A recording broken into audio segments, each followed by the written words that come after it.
Hi, I'm Ellie from crystallinks.com. Today is Tuesday, October 3rd, 2017. I'm not sure when you're going to be watching this, but basically this video blog is about something that happened on the Las Vegas Strip early yesterday morning if you live on the East Coast, and Sunday evening if you live in Las Vegas, Pacific time. I'm just going to read some of the notes I have here. This is just a short little sentence or two. And it says, on October 1st, 2017, a mass shooting occurred at the Route 19 Harvest Country Music Festival on the Las Vegas Strip in Paradise, Nevada. The gunman, Stephen Paddock, opened fire on a festival crowd from the 32nd floor of the Mandalay Bay Hotel and Casino across from an area. There was an outdoor concert going on, and it was the end of a 3-day happy, festive concert where people had come from all over the country, perhaps out of country, listening to country music, and I'm a big country music fan. It was winding down. The singer who was performing, it was Jason Aldean, and as he was just on the stage, gunshots rang out, and some people thought it was part of the show. Maybe it was firecrackers. From what I understand, he heard the sound, he looked around, he wasn't sure himself, and then he just took off, as did 22,000 people. And you know the 22,000 people trying to get out of an open space. Where are they going to go? Where are they going to hide? A man named Stephen Paddock, who was 64, had rented the room in the hotel, and he smashed a window in, and he just started opening fire with an automatic weapon. He had many guns in the room, but he just started opening fire on these poor, innocent people. I mean, it was to me unbelievable. I happened to wake up early that morning because that was yesterday morning, Monday morning, and I put on the TV, I checked the news in the morning because something in me said something major just happened. So I put on the news and I sat there and I was in shock as I saw this unfolding, not just on one channel, but on all channels. And it's hard to believe. It's not totally unexpected, as these acts of violence and people going postal have become more common, but this was unbelievable. I mean, it took the police some time to find the shooter, but they did. He had killed himself. It was just the most unbelievable thing. To the people there, it must have seemed surreal. There were those who needed help and those who helped them. The adrenaline is flowing, and there are so many stories being told now by the survivors of what happened. And we come to a pressing question about why did he do it. He didn't have a police record. He didn't seem to suffer from emotional problems. He had a lot of money. He obviously had some OCD because he was a compulsive gambler who had lost a lot of money very recently. I think he came to $160,000, and he must have been planning this for a long time. The woman who needs to be questioned about this is a woman he lived with, who went to visit her family in the Philippines, who will be back here the end of the week. Until that time, as far as they know, she's not involved, but until that time, they are doing research into his background and his motivations for doing it. He was not affiliated, as I'm sure you know by now, with any specific group or terrorist activity or some company he was rebelling against, or any of the other reasons why people have created these mass shooting sprees. He wasn't part of all of that, and yet for a man who wasn't, he sure had a lot of guns, and they're finding out more and more information about that. When it comes to this reality, I'm only making this blog because I want to give you my perspective, which is, it somewhat overlaps with others, but I also always put my own little twist, okay? Our reality is built on emotions. They unite us and they separate us, okay? You know that if the world was attacked by aliens, we would be one. And yet now we are divided by country, by culture, so much diversity. It's ridiculous. But the ability to become one, which will be there at the end of what I consider this holographic experience we're having, it will be there and it will unite us in that last little moment before, I just have to state my theory, this reality as we know it fades to black and we will return to consciousness. Very quickly, you probably know my theory, but I believe that we do exist in a holographic universe, or it's called simulation theory. There are those who believe it, there are those who don't believe it. I say believe what you need to believe. You know, whatever you feel right for you, whatever makes sense is what you're programmed to believe, so go with it. But I believe we're part of a biogenetic experiment in the study of emotions. And as it's coming to an end, the negative emotions, fear, panic, anxiety, things associated with mental illnesses, all of those are being triggered in people who already are not always the most balanced, shall we say. Some are substance abusers, except this guy didn't seem to be a substance abuser. He may have had a couple of drinks at a bar, but the mentally ill are being more challenged now than any other group. As you know, we're going through a period of huge climate change and natural disasters, from the earthquake in Mexico to hurricanes Harvey, Irma. Harvey was Texas, Irma, Florida, and the Caribbean, and of course Maria, which really did a number on Puerto Rico, and they are far, far, probably months, maybe years away from recovering from that. So we have around us a lot of destruction. In terms of, this is to me like internal terrorism. We do have this man who went postal, and people are trying to figure out why, okay?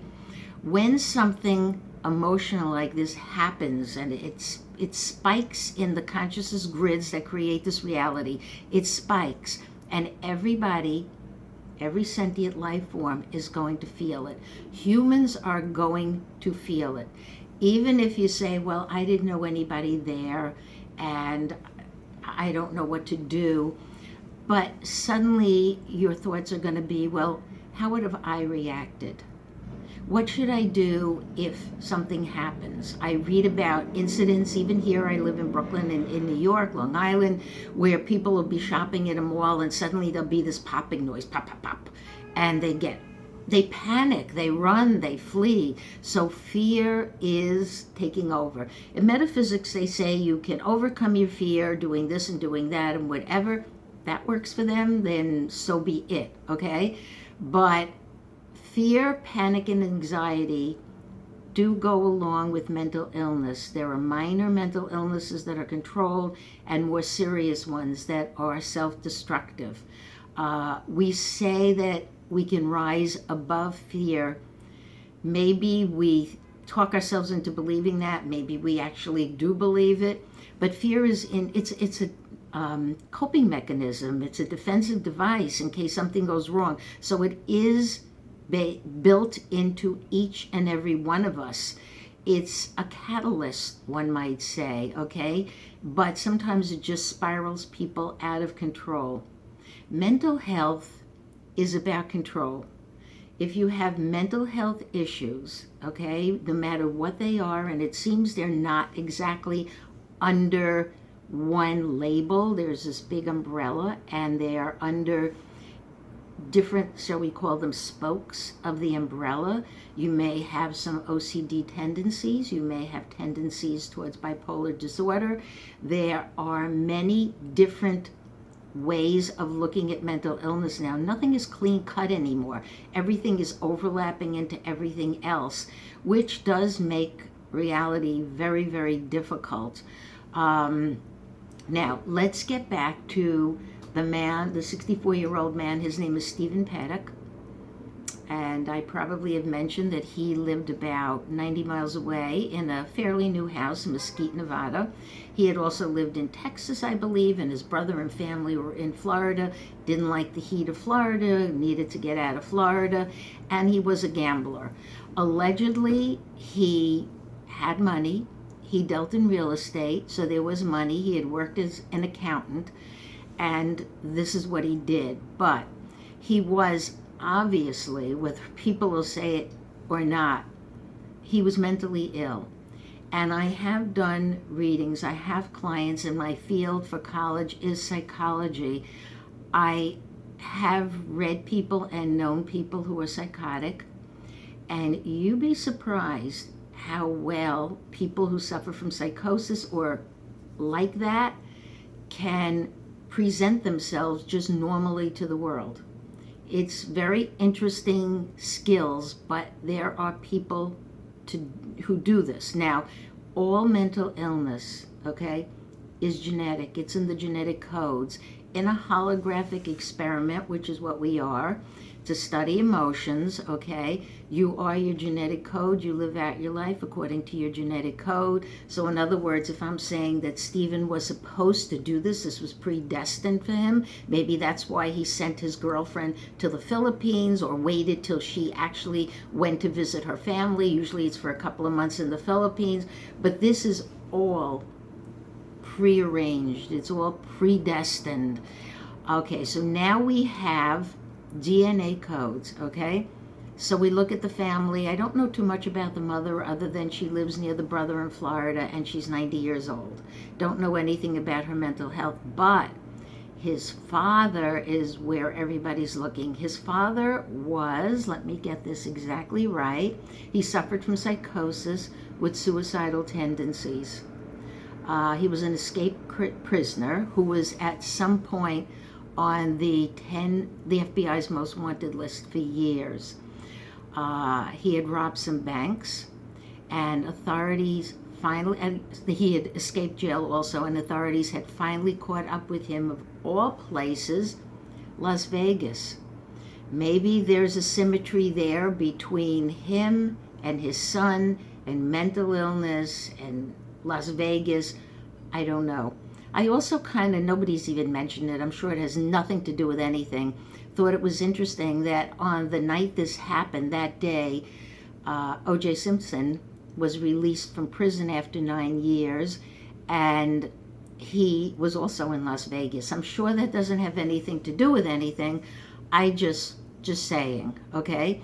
Now, we get to his mental illness. There is mental illness within his family, okay? In general, as in life, in solving the equation about who we are and why we're here, we question. And our questions lead to more questions. And then we go questing. We go for questing for answers. Who am I? What is my purpose in life? I want to know what my purpose is. It's definitely not to go out there and attack almost 600 people, killing a large part of them. That's not it. So you just keep looking for answers, ultimately finding that the ultimate truth and where we are going is that this is an illusion. And I don't know what prompted Stephen exactly, to go postal, other than the fact that he definitely suffered from mental illness, camouflaged it. Maybe he was seeing a therapist and he was on medication and his family didn't know about it. Families don't always know. I mean, the man was 64 years old. So this would have been something that he would have dealt with for a good part of his life. The brother says he was just a guy. He kept saying he's just a guy, and maybe he is just the guy. But we'll find out more as time goes by. So now we get to end times. Where do we go from here? A lot of people are saying, take this opportunity once again and let's go for better gun control. I mean, there's too many guns. Let's change the laws, change this, change that. I've been watching this on TV. I do not own a gun and really don't plan to buy one unless I need one. But the bottom line is, with everything, it always comes down to money. I don't know why, but this whole thing about guns and gun controls and who's paying who off and who's doing this and who's doing that, all of this dynamic always comes down to something having to do with money. And then money takes you to government and laws and bills and corruption and payoffs. And okay, you know how those dominoes fall. To say that the mentally ill and the substance abusers who are mentally ill should not be allowed to purchase a weapon, I agree with that. I mean, but this is a country that goes back to cowboys and Indians and all of that kind of thing. With this Second Amendment, and people have the right to bear arms, depending what type of arms. People in this country will have guns.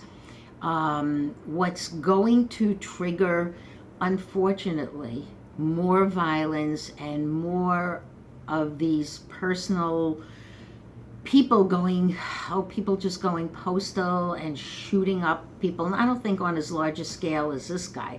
I mean, this guy was amazingly, ridiculously, unbelievably horrid, okay? But that people will go postal and shoot up wherever, whoever, it's going to continue. At the end of a hologram, when the consciousness grids that create this reality, it's math, it's science, and it studies emotion, when they are imploding, and that's what happens at the end, everything goes wrong. I've said this and written it many different times, but all of your systems just implode. You have your political, social, economic. I mean, what people are questioning is, why do we always have to be in a war? Is it money? Everything comes to money. Why do we always have to have conspiracies? Why? What do we need conspiracies for? This reality is a bipolar reality. It's duality, it's electromagnetic energy to make us physical, okay? This is physical. That's the only way it can be done.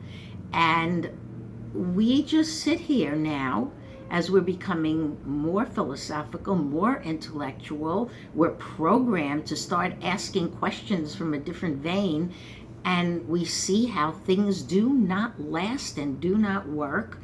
And that everything, especially the climates and the natural disasters, they are increasing exponentially.